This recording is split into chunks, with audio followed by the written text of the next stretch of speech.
3 பேரு ட்ரிபிள்ஸ் போறாங்க பைக்ல. ஒரு டோல் கேட்டுக்கிட்ட போகும்போது போலீஸ் நிக்கிறாங்க.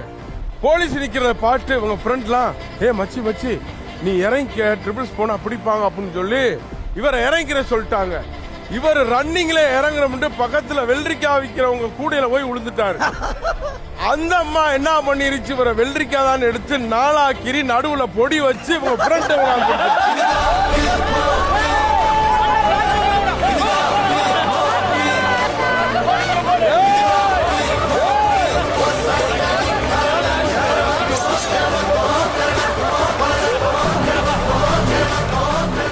சார், யாருக்குமே கிடைக்காத ஒரு மிகப்பெரிய பதவி மகாராஷ்டிரா ஃபாரஸ்ட் டிபார்ட்மெண்ட்ல ஒரு கொடுத்திருக்காங்க. என்ன அது? அங்க வந்து பாத்தீங்கன்னா புள்ளிமான்கள் ரொம்ப கம்மியா. அதனால வந்து பாத்தீங்கன்னா மாமா என்ன பண்ணுவாருன்னா, கடாமான் இருக்குல்ல, நல்லா வந்து பாத்தீங்கன்னா அது பிரவுனா இருக்கும். அத மடியில படுக்க வச்சு மஞ்சள் தடவி கருப்பு மைய வந்து டாட் டாட் டாட்டா வச்சு அங்க வந்து வெளியில விடுறாரு.